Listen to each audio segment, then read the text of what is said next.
एक स्त्री थी, सच्ची घटना बोल रहे हैं। एक स्त्री थी, उसके जवानी में उसके पति की मृत्यु हो गई। जवानी में पति की मृत्यु, 2 बच्चे छोटे छोटे।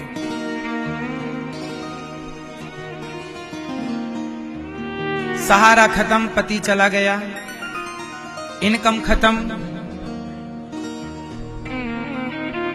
अब वो अपने पति के दोस्त जो कभी उसके घर पे आया करते थे चाय वाय पीने, और दोस्त लोग, पति के दोस्त,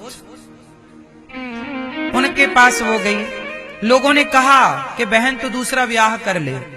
उसने बोला नहीं, मैं दूसरा विवाह नहीं करूंगी, अपने पति की यादों में रहूंगी, भगवान का चिंतन करूंगी, बच्चों को संस्कार दूंगी। लेकिन अब उसकी मजबूरी क्या थी, बच्चों को पालना था।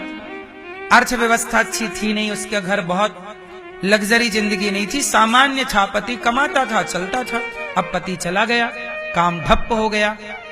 अब वो अपने पति के मित्रों दोस्तों के पास गई, भैया मकान की किस्त भरनी है, पैसे तो है नहीं। 12-15 हजार रुपए महीना मकान की किस्त, लोन से बेचारों ने बनवा लिया होगा। अब बैंक की किस्त, तो कहा कि भैया थोड़ा मदद कर दीजिए, कुछ महीनों की हम कुछ काम ढूंढ रहे हैं, कुछ काम मिल जाएगा तो आपका भी चुकाएंगे। लोगों ने कहा कि हम मदद तो कर देंगे, पर बदले में कहा कि देखो तुम्हारे पति चले गए हैं, हम तुम्हें काम भी दे देंगे, पर बदले में तुम्हें हमारी बात माननी पड़ेगी। जब संकट आता है ना मेरी मां, तो कंधे पे हाथ रखने वाले कम होते हैं, छाती पे हाथ रखने वाले ज्यादा होते हैं। मुसीबत आन पड़ी है तो कंधे पे हाथ रखने वाले कम हैं, छाती पे हाथ रखने वालों की भीड़ है। चाहती क्या है दुनिया कि तुम्हारा संकट आया है, तुम पे संकष्ट है, हम तुम्हारी मदद करेंगे। लोग जान गए ना किसे जरूरत है, लोग बस ये समझ जाएं कि आपको जरूरत है, तो लोग आपको यूज कर लेते हैं। बहुत पहले हमारे देश में एक घटना घटी थी, याद होगा आपको, 2012 की ये घटना है, याद होगा आपको, जब हमारे बद्रीनाथ केदारनाथ में सुनामी आ गई थी, बाढ़ आ गई थी, याद है आपको?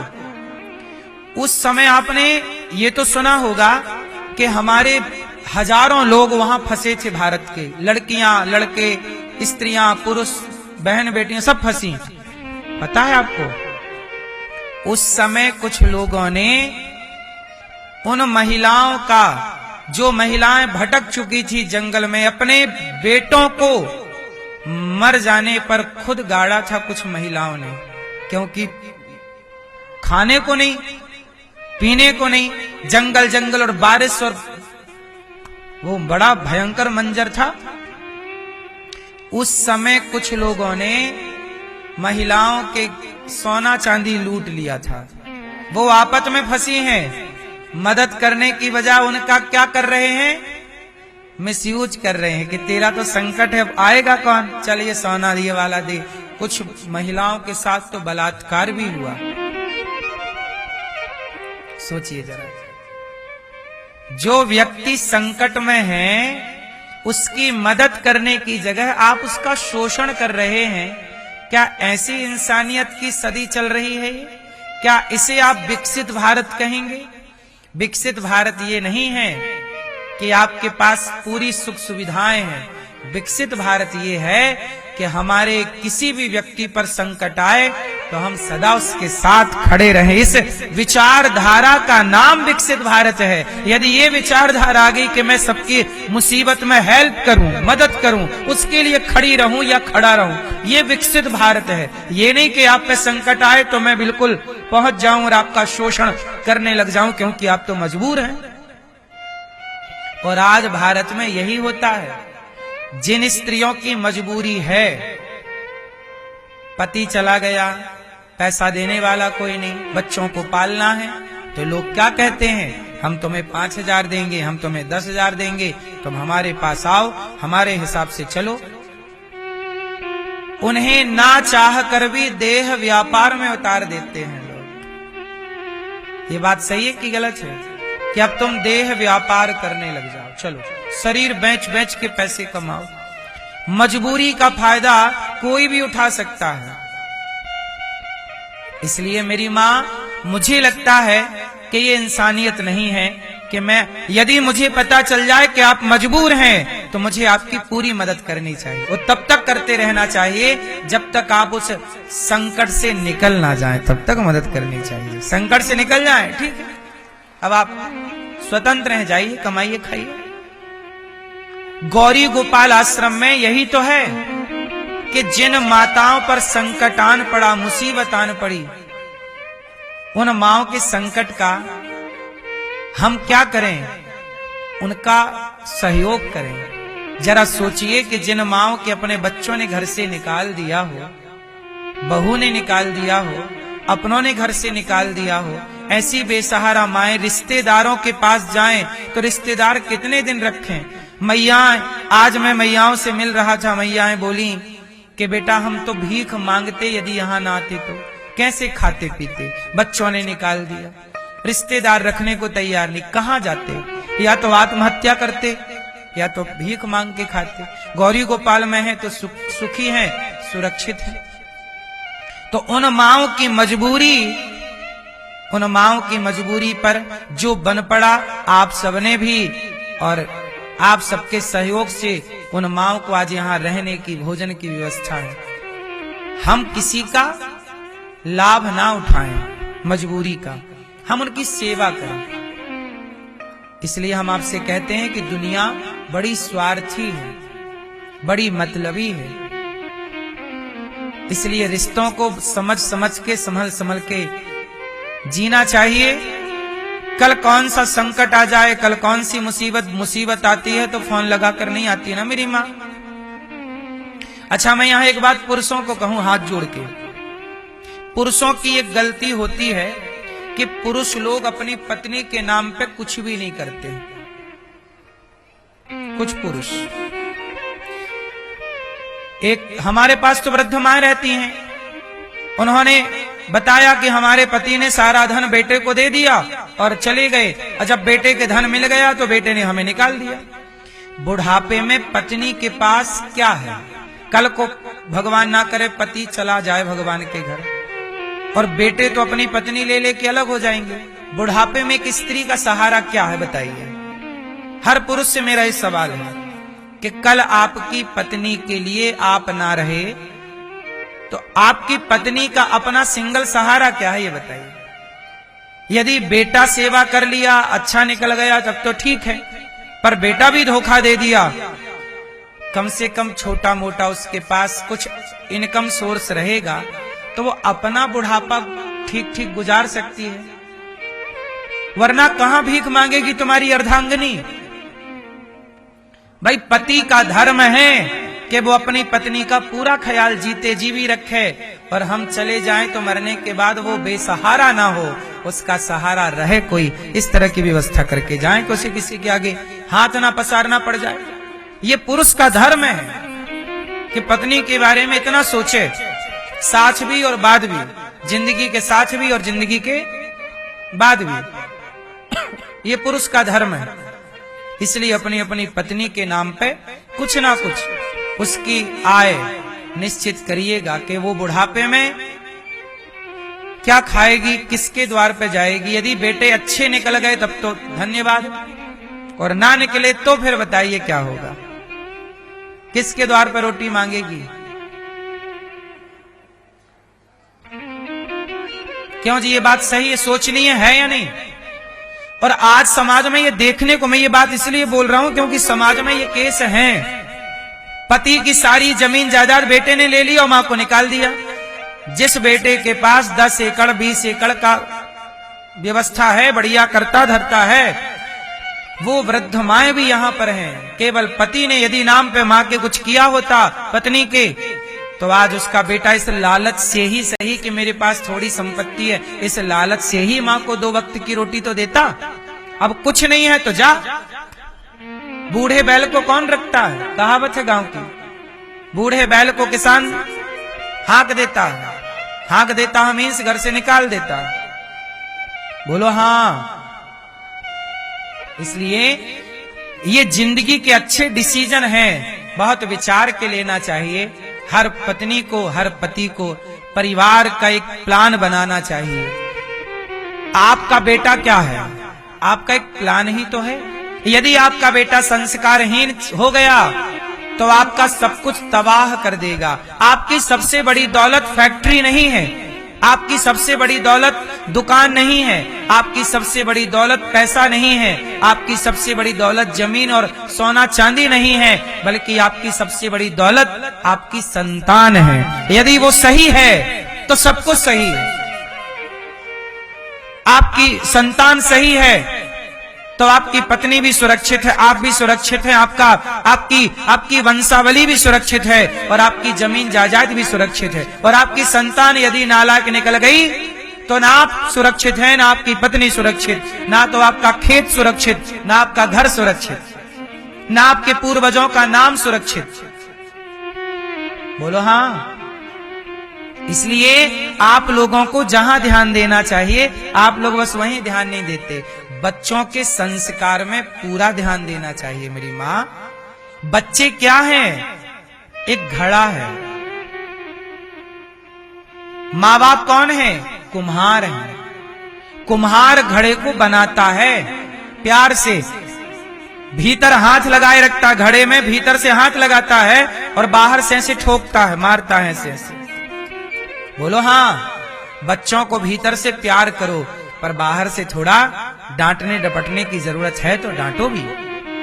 और बच्चों को क्या करता है कुम्हार? घड़े को धूप में सुखाता है, तपाता है। थोड़ा तपस्या जरूरी है, बच्चों को थोड़ा तपाओ मतलब हर परिस्थिति के लिए तैयार करो। अब उदाहरण से आप समझो ना, होता क्या है 10वीं क्लास में बच्चे फेल हो गए, 12वीं फेल हो गया, कुछ बच्चे क्या करते हैं? फांसी लगा लेते। हर साल हजारों बच्चे भारत में मरते हैं केवल इसलिए कि फेल हो गए। बोलो हाँ या ना। सिलेक्शन नहीं हुआ, नौकरी नहीं लग पाई, जो उम्मीदें थी नहीं बन पाए, आईएएस नहीं बन पाए, आईपीएस नहीं बन पाए, पुलिस वाले नहीं बन पाए, जहां भी उनकी इच्छा थी नहीं हो पाया। क्या कर लिया? चलो फांसी लगा ली। बोलो हाँ या ना। अब मुझे एक बात बताओ मेरी माँ, यदि आपका बेटा 12वीं फेल हो गया और फांसी लगा लिया, यदि आपका बेटा इंजीनियर नहीं बन पाया, डॉक्टर नहीं बन पाया, फला एडवोकेट नहीं बन पाया, नहीं हो पाया, सिलेक्शन नहीं हो पाया, फांसी लगा लिया, अब आपने क्या कमाई? आपके पास क्या बचा? आपका बेटा मर जाएगा, क्या बचेगा आपके पास? इसका मतलब है इसमें, अच्छा बच्चा फांसी लगा लिया, इसमें किसकी गलती है? जोर से। माँ बाप की। क्या गलती है? आपने बच्चों को स्कूल भेज करके, स्कूल की पढ़ाई तो पढ़ाई है, लेकिन परिस्थितियों में कैसे रहना है ये रहना आपने नहीं सिखाया ना मेरी माँ। शिक्षा का मतलब केवल डिग्रियां नहीं है मेरी माँ, डिग्रियां तो अपनी जगह सही हैं, लेकिन हर परिस्थिति में रहना, जी लेना, ये हमने सीखा है। अमीरी क्या होती है? अमीरी में रह लो। गरीबी क्या होती है? गरीबी में रह लो। हर परिस्थिति, हम यदि गद्दों में सोना जानते हैं तो हम माटी में सोना भी जानते हैं, हम रेत में और पत्थर पर भी सोना जानते हैं। आपको क्या बताएं, हम बचपन में गैया चराने जाते थे, हम पेड़ पर चढ़ करके पेड़ की डाल पर सो जाया करते थे, पेड़ पौधों को अपना बिस्तर बनाते थे, नदियों को पार कर जाते थे। हर परिस्थिति में हमने सीखा है रहना। हमें कमरे में आप बंद कर दीजिए, हम उस कमरे में रह लेंगे खुश, हमें कोई ना मिले। हमें भीड़ में रख दीजिए, हम भीड़ में रह लेंगे। हमें जंगल में रख दीजिए, जंगल में रह लेंगे। हमें शमशान में रख दीजिए, हम शमशान में रह लेंगे। सीता मैया ने सोचा था कि उन्हें जंगल में रहना पड़ेगा, कुल्हाड़ी लेके जंगल की सूखी लकड़ी काटनी पड़ेगी। परिस्थितियां कल कैसी आ जाएं, इसलिए अपनी बेटी को, अपने बेटों को हर परिस्थिति से लड़ना सिखाओ। नहीं सिखाए और कल परिस्थिति बिगड़ी तो तुम्हारा बच्चा सबसे पहले फंदा ढूंढेगा फांसी का। क्या भाई अब नहीं सहा जा रहा है, अब नहीं स्ट्रगल किया जा रहा है, इसलिए सिखाओ। ये भी एक शिक्षा है। हर परिस्थिति में प्रसन्न रहना, हर परिस्थिति, हर चुनौती से लड़ना, ये भी तो जिंदगी है ना मेरी माँ। उदाहरण के तौर पर सुनिए, सुशांत की मृत्यु हो गई। सुशांत ही नाम था, क्या नाम था? सुशांत सिंह राजपूत, वो फिल्मी दुनिया में सुशांत ही नाम था। उस बालक ने फांसी लगा ली। इतना नाम था, इतनी इज्जत थी, इतना पैसा था, माना कि कुछ ऊंच नीच हुई होगी, कुछ क्या हुआ, आज तक उसकी हिस्ट्री खुल के नहीं आई कि क्या कारण था कि उसने फांसी लगाई। अब तो वो जाने और भगवान जाने, लेकिन हम लोग जितना समझ पा रहे हैं वो इतना है कि चलो परिस्थितियां उसकी बिगड़ी होंगी, किसी ने उसे धोखा दिया होगा, किसी लड़की ने, किसी समाज ने, किसी व्यक्ति ने। तो भाई धोखा किसे नहीं मिलता, धोखा मिलता है। अपनी प्रजा ने राम को धोखा दे दिया, कह दिया पत्नी को निकालो, तो राम जी ने थोड़ी आत्महत्या कर ली। धोखा भी मिलेगा आपको, परिस्थितियां डगमगाएंगी, लेकिन उन चुनौतियों को, उन परिस्थितियों में आप मजबूत रहें, इसकी तैयारी कौन कराएगा मेरी माँ। इसलिए बच्चों को हर परिस्थिति से लड़ना सिखाओ। नहीं सिखाना चाहिए। हालात कल कैसे आ जाएं, आपकी बेटी को कल कैसा जीवन गुजारना पड़े, कौन जानता है। इसलिए मेरी माँ अपनी बेटी को रानी बना के रखती हो तो थोड़ा नौकरानी बनाकर उसे मजबूत भी कर लो कि बेटा ये भी काम कल आ सकते हैं तुम्हारे सिर पर, ये भी समय देखना पड़ सकता है। हर समय एक सा नहीं होता। और ये तो हमें मौसम भी सिखाता है। देखो ना, आप लोग अभी गर्मी में पतले पतले कपड़े पहने थे, अब गर्मी आई, सर्दी आ गई तो मोटे मोटे आपने कपड़े पहन लिए। हमारे मौसम भी तो हमें परिस्थितियों से लड़ना सिखाते हैं। सर्दी से लड़ना है, गर्मी से लड़ना है, बारिश से लड़ना है। बोलो हाँ। हर क्षण जंग है, हर क्षण क्या है, जंग है, और हर जंग को जीतना आपका धर्म है। इसलिए कहता हूं हर परिस्थितियां, आप लोग कहते हो गुरुजी बहुत दुख आते हैं, दुख वो कुछ नहीं होता। आपने हॉस्पिटल में एक मशीन आती है, मुझे मशीन का नाम नहीं पता, वेंटिलेटर शायद उसको बोलते हैं, वो ना वहां पे ऐसी लाइनें चलती हैं, चलती हैं। यदि ऐसी लाइन चल रही है मतलब मरीज जिंदा है, और लाइन सीधी होगी मतलब, अरे सीधा होना मतलब मरना है। उतार चढ़ाव का नाम ही जीवन है मेरी माँ, ये लाइनें ही जिंदगी हैं। आपके जीवन में उतार चढ़ाव है, सुख दुख है, मतलब जीवन है। सीधा हो जाए तो आप मुर्दे हैं, फिर कुछ भी सीधा नहीं होता। बोलो हाँ। तो कितने लोग आत्महत्या करेंगे कि चुनौतियों से लड़ेंगे। हर परिस्थिति से क्या करोगे, क्या करोगे, लड़ना है। लड़ना भी आना चाहिए। बोलो हाँ। और ये केवल आपके लिए नहीं है, सुनो, तूफान आता है ना तो आप तो कमरे के अंदर होते हैं, पर चिड़िया तो जंगल में होती है। जंगल में रहने वाली नन्ही सी चिड़िया भी उस तूफान से लड़ती है कि नहीं? ना लड़ेगी तो दम तोड़ देगी। पशु पक्षियों को भी मौसम से लड़ना होता है। अब देखो भयंकर सर्दी आ गई, आप तो घुस गए कमरे में। बंदरों को देखो घूम रहे हैं, कुत्तों को देखो घूम रहे हैं, और जंगल में जाके जीव जंतुओं को देख लो। इस भरी सर्दी में, भरी बारिश में, भरी गर्मी में हर चुनौती से ये लड़ रहे हैं कि नहीं? हर चुनौती से लड़ना पक्षी भी जानता है, पशु भी जानता है, आप क्यों नहीं जानते? इसी का नाम जिंदगी है साहब। लड़ना चाहिए, है ना मेरी माँ? और बच्चों को कमजोर नहीं बनाना चाहिए। जंगल का शेर और सर्कस का शेर, कौन कमजोर है कौन मजबूत है? जंगल का कमजोर है। सर्कस का शेर मालिक के टुकड़ों पे पलता है।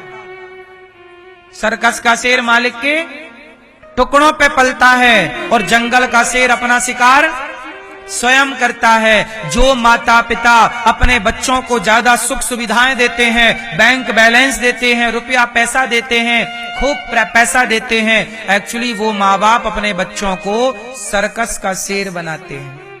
सर्कस का शेर टाइम टाइम पर टुकड़े खाएगा मालिक के और पड़ा रहेगा, जबकि जंगल के शेर को अपना शिकार की प्लानिंग खुद करनी पड़ेगी। यदि आपका बेटा ज्यादा दौलत पा गया आपकी, तो सर्कस का शेर हो जाएगा, और यदि आपका बेटा लड़ना सीखा चुनौतियों से, तो अपना पेट भरना स्वयं सीखेगा, वो बाप के टुकड़ों पे ना पलेगा। आज भी भारत में कुछ बेटे ऐसे हैं जो बाप के टुकड़ों पे पलते हैं। पापा जरा बेटे की फीस भरनी है, जरा 3,000 रुपए दे दो, जरा 5,000 रुपए दे दो, जरा 10,000 रुपए दे दो। शादी तुमने कर ली, बच्चे तुमने पैदा कर लिए, और बच्चों की पढ़ाई की फीस तुम बाप से मांग रहे हो, तुम्हें शर्म नहीं आ रही है? सेल्फ डिपेंड कब बनोगे? ये तो देखो सर्कस का शेर है, बाप के टुकड़ों पे पलता है। मुझे लगता है बच्चे ऐसे बने आपके कि उन्हें बाप के, देखो पिता का सहारा है, सहारा जरूरी है।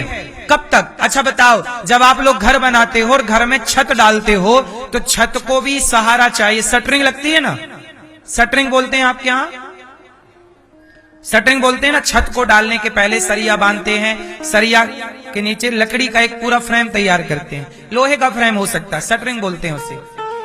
फिर छत डालते हैं, और छत डालने के बाद 20 दिन तक, 21 दिन तक नीचे शटरिंग उसे सपोर्ट दिए रहती है। बोलो हाँ, ये छत जब डला तो नीचे शटरिंग थी, यहां पे सपोर्ट दिया। 20 दिन तक जब सपोर्ट मिला, छत पक्का हो गया, तो शटरिंग हटा दी, अब छत बिल्कुल अपने बल पे खड़ा है। बोलो हाँ। अरे माँ बाप का सपोर्ट चाहिए शटरिंग की तरह, पर कितने साल, कितने महीने, कितने दिनों तक? ये छत भी अपने बल से खड़ा होना सीख लेता है, आप भी तो अपने बल पे खड़े होना सीख जाइए। कब तक बाप की शटरिंग पे खड़े रहोगे? कब तक पिता के कंधे पे खड़े रहोगे? अपना बल भी हो, आत्मनिर्भर बनो, अपने लिए भी कुछ करना सीखो, अपना नाम बढ़ाओ, अपनी इज्जत कमाओ, मेहनत करो साहब। मुझे लगता है टुकड़ों पे नहीं पलना चाहिए। क्या कहते हैं आप लोग? टुकड़ों पे पलना चाहिए? स्वावलंबी बनो। क्या बनोगे? स्वावलंबी बनो, अपना नाम खुद कमाओ। अगर निर्भर बनोगे, दूसरों पर गिड़गिड़ाओगे, तो अपना मान भी सम्मान भी सब कुछ गवाओगे। इसलिए खड़े हो शान से तनकर, यही शोभा मनुष्य तन की, स्वयं सींचो हर एक डाली, खुशी जीवन के मधुवन की। आत्मनिर्भर बनो।